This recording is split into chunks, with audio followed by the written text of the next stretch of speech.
Tidak ada hari yang paling baik kecuali pada hari itu atau pada hari ini kita mengingat Allah, kita mengingat Rasulullah, kita mengingat kekurangan kita, jangan melihat kelebihan kita, tapi kita harus banyak melihat kekurangan kita.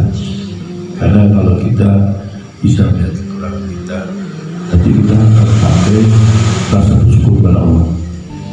Tapi kalau kita merasa lebih, nanti yang dikhawatirkan timbul rasa ujub, timbul rasa bangga diri, ya akhirnya lupa dirinya siapa. Ini yang paling berbahaya dalam hidup. Hanya kita semua harus bisa menjaga hati. Karena hati ini punya peran penting dalam kehidupan. Kalau hati tidak terjaga, hidup kita tidak terjaga. Kalau kita tidak terjaga semuanya, akhirnya konsentrasi dalam ibadah. Kalau sudah tidak konsentrasi dalam ibadah, maka ibadahnya bisa juga sia-sia. Ya, jadi semuanya itu harus dikembalikan pada diri kita. Jadi kita harus memperhatikan di saat bagaimana kita ini bisa menjadi orang baik. Di saat bagaimana kita itu bisa melakukan kebaikan. Di saat bagaimana pula kita mensikapi dalam keadaan kebaikan. Jadi penting. Jadi tidak ada hal yang tidak baik. Yang tidak baik itu ketika kita melakukan sesuatu yang tidak baik. Jadi mana Allah Ta'ala bisa murka, yang mana Allah Ta'ala bisa bisa murka. Jadi kita harus hati-hati jangan sampai dalam hari-hari, dalam waktu-waktu yang kita lewati ini tidak ada satu kebaikan. Dalam arti kebaikan ini yaitu kebaikan terdapat ridho dari Allah. Kadang-kadang orang kan bisa melakukan satu kebaikan tapi tidak dalam ridhonya Allah Ta'ala. Itu banyak seperti itu. Menurut versinya, menurut dirinya itu baik, tapi belum itu baik buat Allah. Jadi yang tahu kita sebenarnya. Jadi semuanya ya coba ini sekedar saling mengingatkan. Karena perubahan dalam hidup ini semua kita akan lakukan, baik urusan apapun. Ya, karena sebenarnya Allah Ta'ala tidak akan berubah. Ya siapapun kecuali kita yang berubahnya. Jadi kita harus hati-hati. Terutama dalam ucapan, ya masih ya masih itu hati-hati. Itu saya lain diri. Ya, semuanya harus kembali kepada Allah, semuanya harus kembali kepada Rasulullah. Karena sesungguhnya kita pasti kembali kepada Allah. Inna lillahi wa inna ilaihi raji'un. Jadi kita harus sadar, ya, jadi kita bisa merubahnya. Bagaimana besok itu semakin baik daripada hari ini, itu sering saya sampaikan.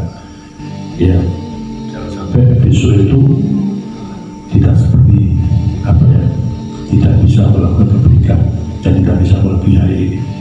Paling tidak itu harus mentok paling gak bodoh seperti hari ini. Jangan sampai hari-hari yang membuat masalah, hari-hari yang banyak kesalahan. Jangan sampai ada perusahaan atau hari-hari ini kayak kesalahan. Karena bagaimana antara ma'asi wa dulu, yaitu maksud lakoni kemaksiatan dan dosa. Maksud itu macam-macam. Karena gak ketok, ya. Juga aku gak ketok, hati-hati. Terutama dalam tutur kata salamatul insan fil hifdi lisan. Jadi selalu teman-teman yang baik, hati-hati itu baik dengan siapa. Makanya kita semua harus pandai-pandai, ya, cukup hati, cukup pikiran, cukup perasaan. Karena sesungguhnya orang-orang yang bisa menjaga hati dari Allah kata Rasulullah, innallaha ma'ana. Sesungguhnya Allah bersama dengan kita. Jadi kita harus hati-hati. Ya, jadi apalagi kalau kita punya urusan-urusan, ya, karena kita nggak mau muhasabah, nggak mau seperti kenapa semua juga berubah, kenapa mau seperti itu, perlu muhasabah. Kenapa mau dikasih sakit, kenapa mau aku gini, kenapa aku gini, tentu kenapa itu perlu dikoreksi awalnya. Pasti ada sesuatu yang menyebabkan tertundanya urusan kita. ya.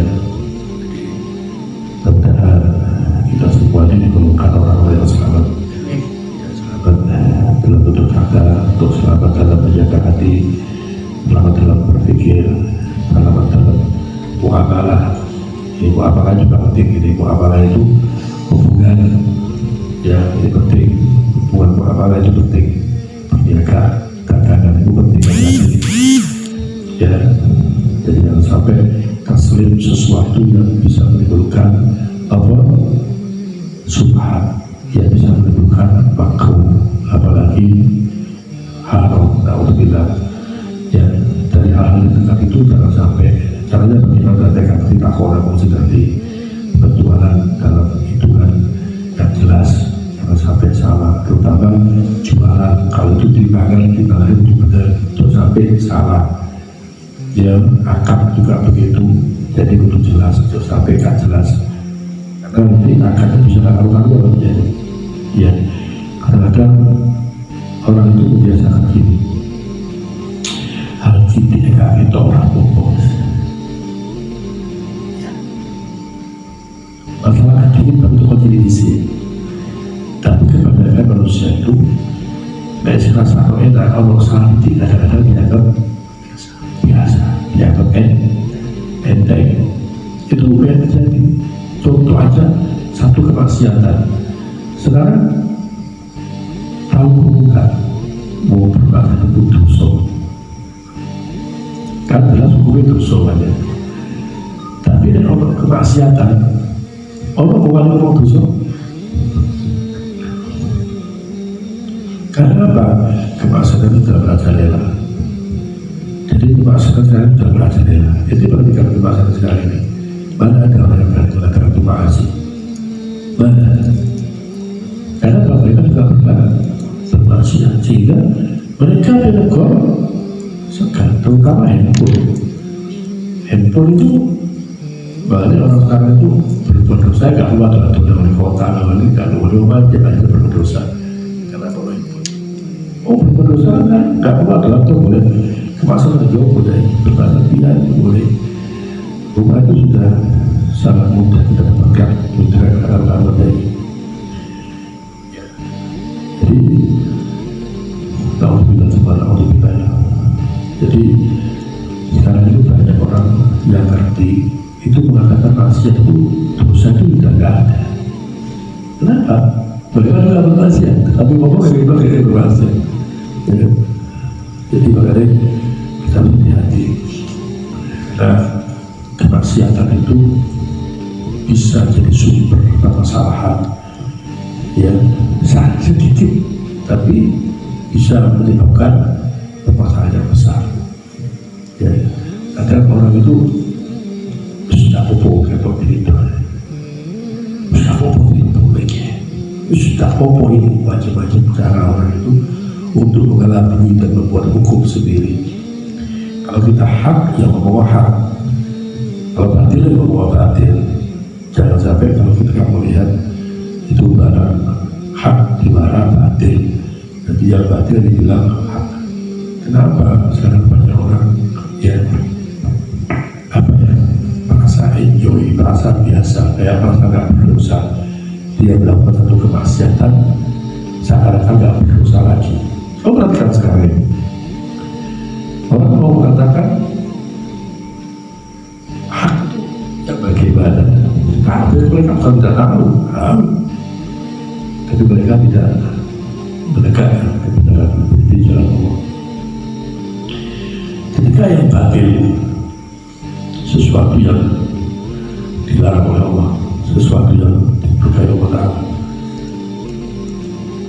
kadang-kadang kita melihat itu batil, sudah tahu itu batil, tapi sudah hati-hati ya, karena sumber masalah itu bisa dari kecil dulu, akhirnya dan karuan. Jadi kalau kita mau menjaganya dengan baik, insya Allah tidak ada susah, kita orang tidak ada sedih.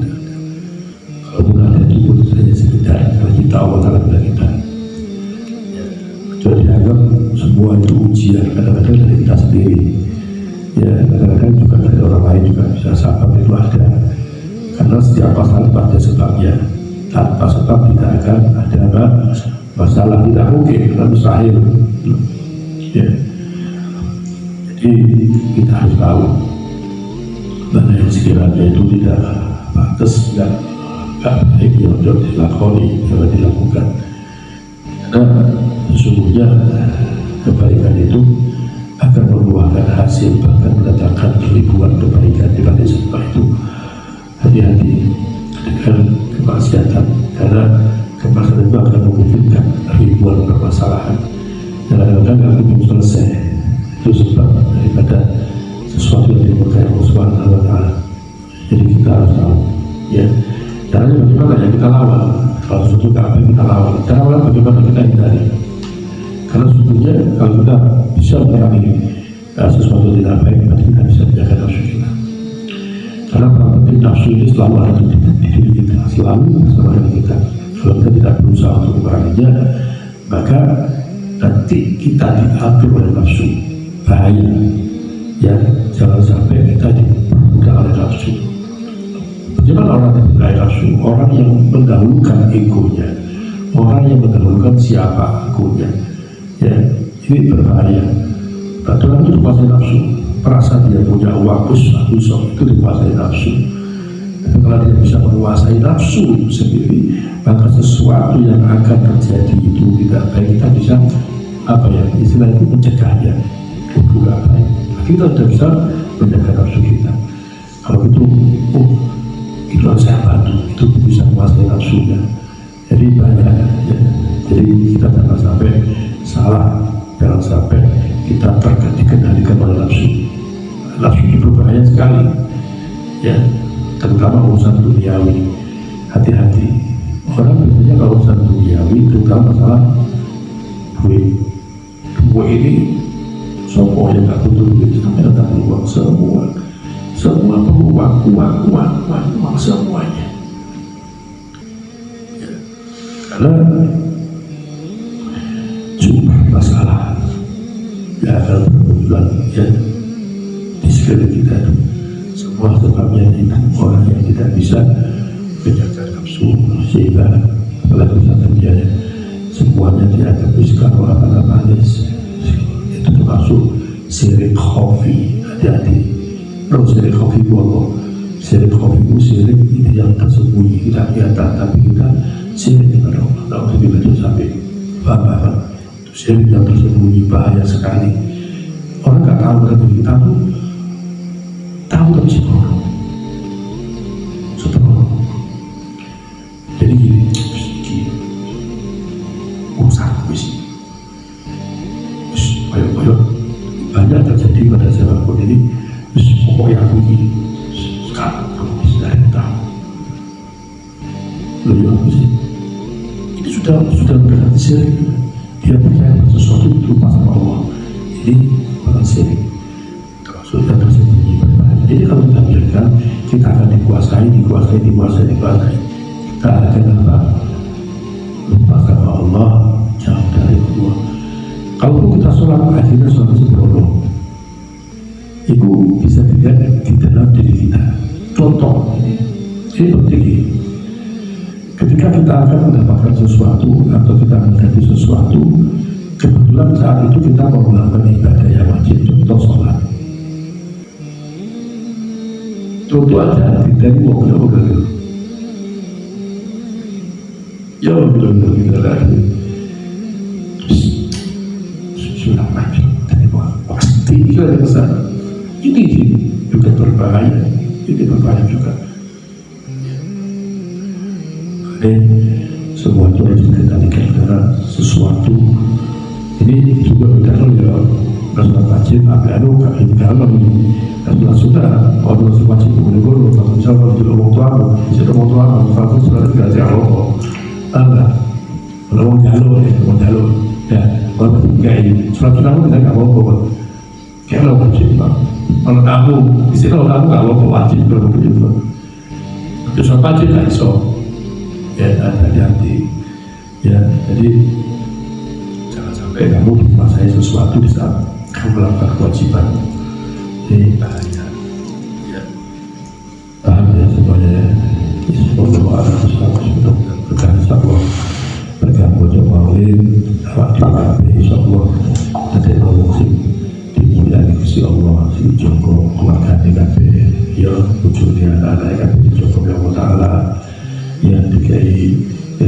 bermanfaat, ya diberi rezeki yang luber, ya diberi toko dalam kata-kata kepada Allah, diberi kesehatan